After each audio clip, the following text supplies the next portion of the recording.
काली pregnant बहू पर गर्मी का कहर। सौदामिनी की 2 बहुएं थी, रूबी और आरती। रूबी बहुत ही अमीर और सुंदर थी, इसलिए सौदामिनी उससे बड़े ही प्यार से पेश आती थी और उसकी हर जिद पूरी भी करती थी। वहीं इसलिए कि आरती गरीब और काली थी, वो उससे बहुत चिढ़ा करती थी। आरती, अरे ओ आरती, तेरी चाय अभी तक नहीं बनी क्या? बन गई, बस लाई माँ जी। क्यों री करमजली, चाय बना रही थी या बीरबल की खिचड़ी? इतनी देर कैसे लग गई? रूबी बहू के उठने का टाइम हो गया है, उसे बेड टी दिया जा। फिर पसीने से भीगी आरती रूबी को उसके कमरे में चाय दे देती है। थोड़ी देर में रूबी रेडी होकर बाहर आती है। गुड मॉर्निंग मम्मी जी। गुड मॉर्निंग मेरी प्यारी बहू, क्या बात है, तू इतनी थकी थकी सी क्यों लग रही है? पता नहीं मम्मी जी, कुछ दिनों से बहुत ज्यादा उल्टियां हो रही हैं। ये सुनकर सास खुश होकर कहती है, मुबारक हो मेरी प्यारी बहू, तू माँ बनने वाली है और मैं दादी। अरे तूने तो ये खुशखबरी देकर मुझे सोने की सीढ़ियां चढ़ा दी। अपनी गोरी बहू की गर्भवती होने के बाद सौदामिनी सारा दिन उसका खूब ख्याल रखती। अब गुजरते वक्त के साथ काली बहू भी एक बार फिर से गर्भवती हो जाती है, मगर ये जानकर सौदामिनी बिल्कुल भी खुश नहीं होती। देख आरती, तू इस बच्चे को गिरा दे। अरे पहले से ही एक काली बेटी पैदा की है, इसकी शादी में लाखों का दहेज देना पड़ेगा, इसलिए मैं नहीं चाहती कि तू एक और नजर बट्टू पैदा कर। माफ कीजिए माँ जी, मगर मैं अपना बच्चा नहीं गिराऊंगी। ये कहकर काली बहू आंखों में आंसू लिए वहां से चली जाती है। तभी रूबी आरती के खिलाफ अपनी सास के मन में जहर भरना शुरू कर देती है। देख लीजिए मम्मी जी, जेठानी जी आपसे कैसे जुबान लड़ाकर चली गई। अरे कुछ लेकर नहीं आई तब तो इतने तेवर दिखा रही हैं। अगर मेरी तरह लाखों का दान दहेज लेकर आती तो जाने क्या करती। तू चिंता मत कर रूबी बहू, मैंने भी इस कल्लो माई का ढीठ बना नहीं छुड़ाया तो सौदामिनी नहीं, अब मैं अपनी काली बहू पर बहुत गर्मी का ऐसा कहर बरसाऊंगी कि इसकी कोख का बच्चा भी डर के मारे कोख में ही मर जाएगा। गुजरते 2 दिनों के भीतर बेहिसाब गर्मियां पड़ने लगती हैं, जिसमें अमीर गर्भवती बहू सारा दिन अपने कमरे में एसी की ठंडी ठंडी हवा में ठाठ से बैठी रहती और वहीं दूसरी तरफ गरीब गर्भवती बहू भरी गर्मी झेल कर खाना बनाती है। मामी जी, मुझे ना बहुत ज्यादा गर्मी लग रही है और घुटन भी हो रही है। बहू तू ठहर, मैं तेरे लिए ठंडा ठंडा मिल्क शेक बनवाती हूँ। आरती, अरे ओ आरती, अरे ओ करमजली, कहाँ मर गई? जल्दी से यहाँ। जी माँ जी, बुलाया? फ्रिज में जो फल रखे हैं उनका मिल्क शेक बना कर ला, और हाँ, ड्राई फ्रूट डालना मत भूलना। मेरी प्यारी बहू प्रेग्नेंट है, मेवे मखाने खाएगी तभी तो तंदुरुस्त और प्यारा सा पोता पैदा करेगी।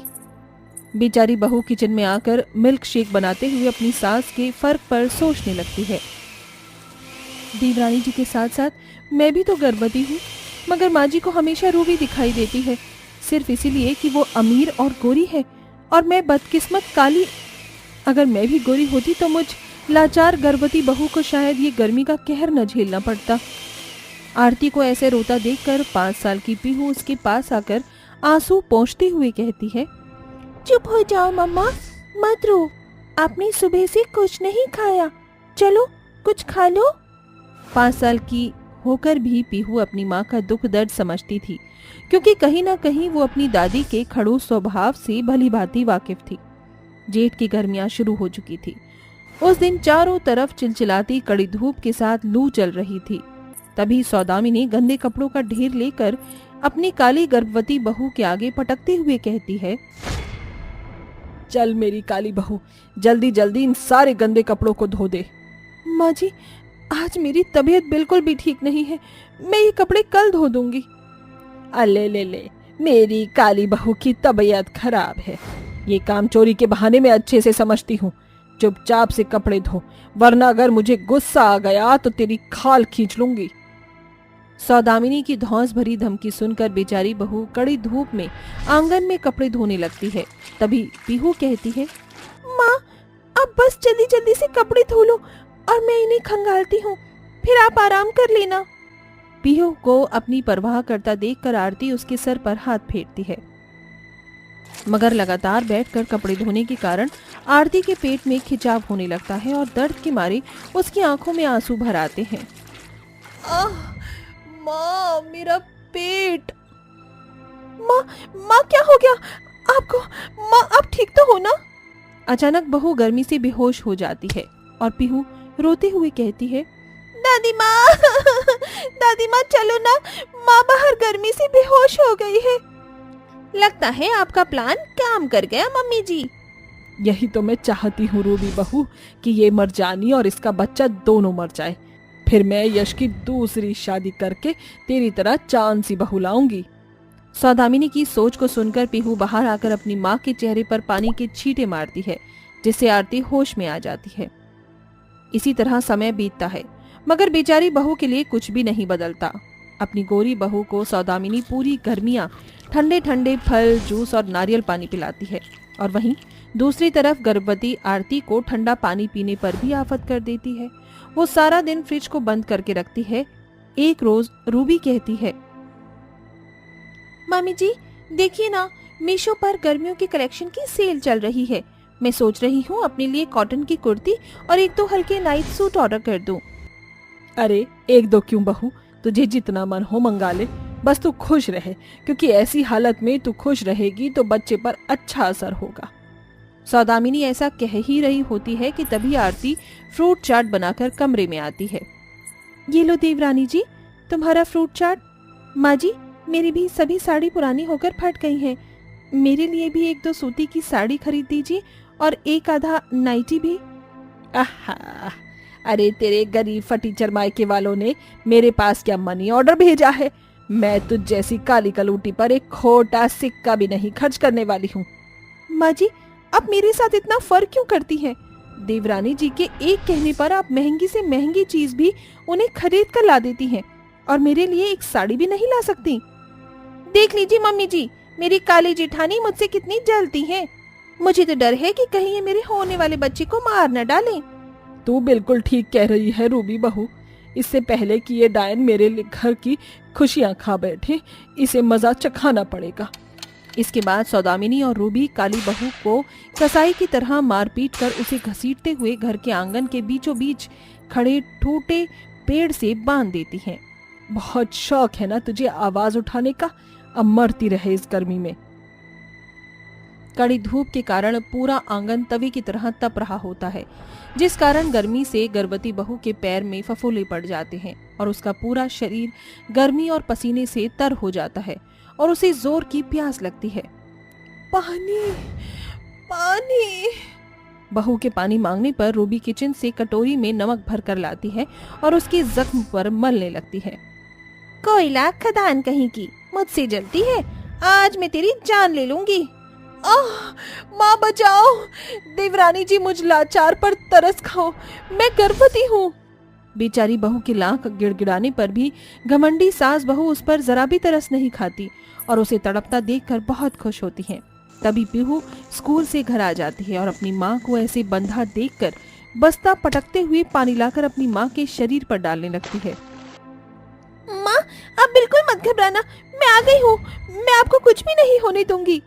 जहाँ एक तरफ काली गर्भवती बहू के लिए गर्मी का कहर झेलना कठिन होता जा रहा था, वहीं सौदामिनी अपनी गोरी बहू के लिए गाजर का हलवा बनाती है, मगर भूल से गैस की नॉब खुली छूट जाती है और चारों तरफ गैस की बदबू फैल जाती है। वहीं पीहू रस्सी खोलकर अपनी माँ को गर्मी से छांव में ले आती है।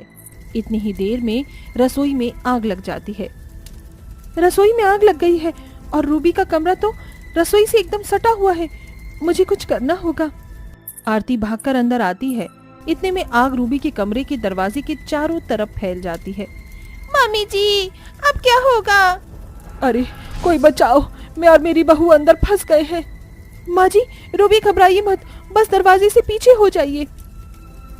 आरती दरवाजा तोड़कर रूबी और सौदामिनी को बचा लेती है। माँ जी, देवरानी जी, आप दोनों ठीक तो हो? ये सुनकर रूबी और सौदामिनी शर्म से भरकर अपने किए पर पछताती हुई माफी मांगती हैं। आरती बहू, आज तू ना होती तो जाने क्या होता। मुझे माफ कर दे, मैं तुझ पर हमेशा जुल्म ढाती रही और तो और तुझे तेरे काले रंग के लिए कोसती रही।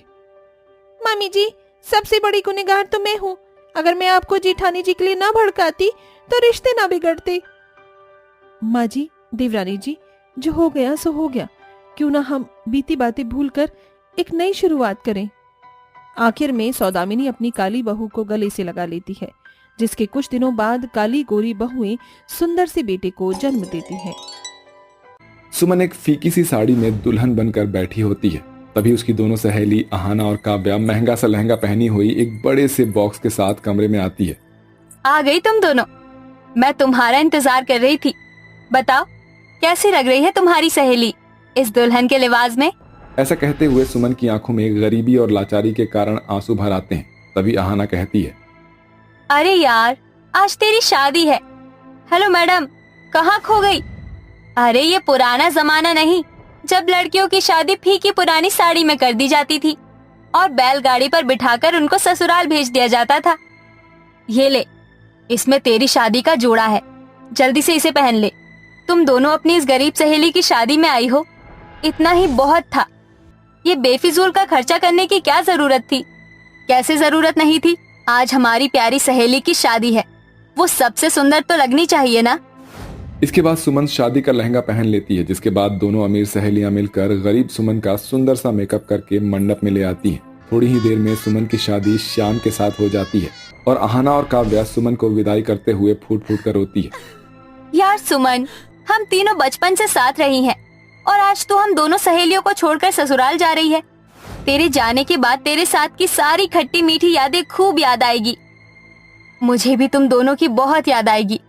मेरी प्यारी सहेलियों, अपना ख्याल रखना।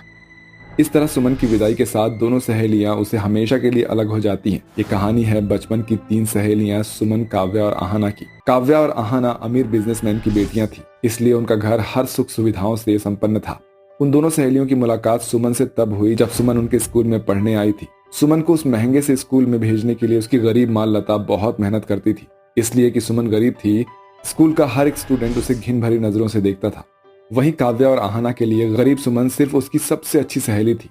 थोड़ी ही देर में सुमन अपने ससुराल आ जाती है, जहां दरवाजे पर फटी पुरानी साड़ी में उसकी सास खड़ी होती है और उसका स्वागत करती है। बहू, इस कलश को गिराकर गृह प्रवेश कर। जी माँ जी, हमारे इस गरीब घर में तेरा स्वागत है बहू। भगवान के लिए ऐसा मत कहिए माँ जी, क्योंकि अब से ये छोटा सा घर आंगन ही मेरा संसार है। ये सुनकर गरीब चंदा अपनी बहू सुमन के सर पर हाथ फेरती है। चलिए सुमन भाभी, मैं आपको कमरे में छोड़ाती हूँ। सुमन के छोटे से घर के ससुराल में सिर्फ 2 ही कमरे थे, जिसमें से एक कमरे में उसके सास ससुर और ननद सोते थे, तो वहीं एक कमरा उसे और श्याम को रहने के लिए मिला हुआ होता है। कमरे की हालत बहुत ही टूटी फूटी सी थी, जिस कारण वो कमरा दिन रात गर्मी और भपके से भरा रहता था। मुझे माफ कर देना सुमन, तुम भी सोच रही होगी कि कैसा गरीब ससुराल मिला है मुझे, और कैसा गरीब पति है तुम्हारा जो कमरे में एक पक्की छत भी नहीं बना सका। अरे आप ऐसा क्यों कहते हैं? देखना, एक न एक दिन भगवान हमारे घर के अच्छे दिन जरूर फेरेगा। आज दुख है तो कल सुख भी होगा। सुमन की बातों ने श्याम के मन को नए हौसले से भर दिया था। बहुत ही जल्द सुमन अपने ससुराल के छोटे से गरीब घर के आंगन में ढल गई थी। वहीं उसकी दोनों अमीर सहेलियां आगे की पढ़ाई के लिए विदेश चली गई। वहीं सुमन की गृहस्थी अभी भी गरीबी में कट रही थी। सुमन बहू, ये ले 50 रुपए, शाम को बाजार से जाकर सब्जी ले आना। जी ठीक है माँ जी। अचानक सुमन के घर के आगे से एक आइसक्रीम वाला गुजरता है। आइसक्रीम ले लो, आइसक्रीम, ठंडी ठंडी आइसक्रीम, आइसक्रीम मलाई वाली है। आइसक्रीम देखकर गरीब बहू को अपनी दोनों अमीर सहेलियों की याद आ जाती है, जब वो अक्सर गर्मियों में साथ मिलकर आइसक्रीम खाती थी। मगर आज ससुराल के गरीब हालातों ने सुमन को मन मारने पर मजबूर कर दिया था। माँ जी ने ये पैसे मुझे सब्जी खरीद कर लाने के लिए दिए हैं। ससुर जी और श्याम जी दिन भर भरी गर्मी झेलकर और अमीर लोगों के ताने सुनकर खून पसीना बहाकर ये एक एक पैसा कमाते हैं। मैं इसे आइसक्रीम पर खर्च नहीं कर सकती। ये सोचकर गरीब लाचार बहू ललक कर रह जाती है। ऐसे ही वक्त बीतता है और काव्या और अहाना विदेश से वापस आ जाती है। अहाना, तुझे याद है ना, हमारी सहेली सुमन का बर्थडे आने वाला है। हम दोनों उसे बर्थडे पर सरप्राइज देने बिना बताए उसके ससुराल चलेंगे। हाँ यार, वैसे भी उसे मिले बहुत वक्त हो गया। सुमन के जन्मदिन के दिन अहाना और काव्या उसके लिए बहुत सारी शॉपिंग करती है और बड़ा सा केक और ढेर सारे गिफ्ट्स लेकर उसके गांव आती है। ओह गॉड काव्या, इस गांव में तो बहुत सारी गलियां हैं। हम अपनी सहेली को कहाँ ढूंढेंगे? दोनों सहेलियां आगे आकर एक विमला नाम की औरत से पूछती है। हम अपनी सहेली को कहाँ ढूंढेंगे? सुनिए, आप बताएंगी सुमन का घर कौन सा है? वो देखो बिटिया, इस गली से चली जाओ, आखिरी घर उसी का है। एक गरीब से घर के सामने रुकती है जो सुमन का ससुराल होता है, जहाँ सुमन भरी गर्मी में एक फीकी सी साड़ी पहने मिट्टी के चूल्हे पर खाना बना रही होती है। अपनी दोनों सहेलियों को देखकर उस गरीब बहू का मुरझाया चेहरा खुशी से खिल उठता है। हाँ ना काव्या, तुम दोनों मेरे घर जन्मदिन की ढेर सारी बधाइयाँ। हमारी प्यारी सहेली, ये क्या हालत बना रखी है तुमने? घर आई बहू की अमीर सहेलियों को देखकर चंदा जल्दी से पड़ोस के घर से 2 कुर्सियां लाकर उन्हें बिठाती है। आओ आओ बेटी, बैठो ना, खड़ी क्यों हो? बहू, तू इनसे बातें कर, मैं बस अभी आई। चंदा अपनी बहू सुमन को घर आई अमीर सहेलियों के पास बैठने को बोलकर नीलू को रसोई में ले आती है और मसाले के डिब्बे टटोलने लगती है। अरे इसी में तो मैंने 100 रुपए रखे थे, पता नहीं कहाँ है। हाँ मिल गए। नीलू, ये पैसे लेकर जा और बाजार से थोड़े समोसे और हाँ वो महंगी वाली मिठाई ले आना। तब तक मैं बहू की सहेलियों के लिए चाय बनाती हूँ। पहली बार बहू की सहेलियाँ हमारे घर आई है, उनकी खातिरदारी में कोई कमी नहीं छूटनी चाहिए। ठीक है माँ, जाती हूँ। नीलू जल्दी से बाजार से मिठाई और समोसे लेकर आती है। इतने में चंदा चूल्हे के आंच पर भारी गर्मी में आहाना और काव्या के लिए सिर्फ दूध में चाय बनाती है और पसीने से भीग कर घर आई बहू की सहेलियों के लिए चाय नाश्ता लेकर आती है। ये लो बेटी, नाश्ता करो। ये क्या माँ जी, आप तो पूरी तरह पसीने से भीग गई हैं। मेरी चिंता मत करो बेटी, मैं ठीक हूँ और मुझ गरीब को तो इस गर्मी की आदत है। तुम नाश्ता करो। इसके बाद आहाना और काव्या अपने सामने प्लेट में रखा बिस्किट खाती हैं और चंदा खुद पसीने में भीग उन दोनों को हाथ पंखे से हवा करती है। सुमन की सास का स्नेह भरा स्वभाव देखकर आहाना और काव्या का मन खुशी से भर आता है। देखते ही देखते दोपहर हो जाती है और कड़ी धूप और चिलचिलाती गर्मी के कारण आहाना और काव्या का चेहरा पसीने से भर जाता है, जिससे चंदा को बिल्कुल अच्छा नहीं लगता। बेटी, मैं बस अभी आती हूँ। दोनों सहेलियों का मिजाज बदलने के लिए गरीब सास कड़ी धूप में उनके लिए ठंडी ठंडी आइसक्रीम लाकर देती है। अरे सुमन, ये माँ जी कहाँ चली गई? पता नहीं आहाना और काव्या, माँ जी को धूप में निकलना भी मना है। अरे माँ जी, आप इतनी गर्मी में कहाँ चली गई थी? बस बाजार तक गई थी बहू। ये लो बेटी, ठंडी ठंडी आइसक्रीम खाओ, इससे गर्मी से राहत मिलेगी। माँ जी, इसकी क्या जरूरत थी? आप इतनी गर्मी में हमारे लिए आइसक्रीम लाने बाहर गई? अरे बेटी, तुम दोनों पहली बार हम गरीबों के घर आई हो। तुम हमारी मेहमान हो और मेहमानों का आदर भाव अच्छे से करना चाहिए। सचमुच माँ जी, हमारी सुमन बहुत खुशनसीब है जो उसे इतना प्यार करने वाला ससुराल मिला है और आप जैसी प्यारी सास। सुमन की गरीब सास पूरे वक्त घर आई बहू की अमीर सहेलियों के स्वागत में लगी रहती है कि उन्हें क्या खिला दें पिला दें। आखिर में आहाना और काव्या अपने साथ सुमन के जन्मदिन के लिए खास लाया हुआ केक का डिब्बा खोलती है। चलो हमारी प्यारी सहेली, आगे आकर केक काटो। तुम दोनों ना बिल्कुल भी नहीं बदली, आज भी मेरा बर्थडे भूलती नहीं। अरे ऐसे ही थोड़े हमारी दोस्त इतनी खास है। चलो अब जल्दी से केक कट करो। इसके बाद सुमन खुशी से केक काटकर अपनी दोनों सहेलियों को खिलाती है, जिसके बाद दोनों सहेलियां कहती है, अच्छा माँ जी, अब हम चलते हैं। आपने हमारा इतना स्वागत आदर किया, यहाँ आकर हमारा मन खुशियों से भर गया। पता ही नहीं चला पूरा दिन हंसते खेलते कैसे कट गया। अब हमें इजाजत दीजिए। जरा ठहरो बेटी, ये लो तुम्हारे लिए। मुझ गरीब की ज्यादा बड़ी हैसियत तो नहीं है, जो बन पड़ा है वो दे रही हूँ। माँ जी, आपने जो इतनी खुशी से हमारा स्वागत किया, इतना तो कोई गरीब ही कर सकता है। आखिर में आहाना और काव्या सुमन को गले से लगा लेती है और चंदा का दिया हुआ उपहार खुशी खुशी लेकर उसका आशीर्वाद लेकर घर लौट आती है। मगर आज उसके दिल में सुमन के ससुराल को लेकर बड़ी तसल्ली और खुशी है, क्योंकि सुमन के छोटे से घर संसार की नींव प्यार पर टिकी है, जिसे गरीबी भी ढा नहीं सकी।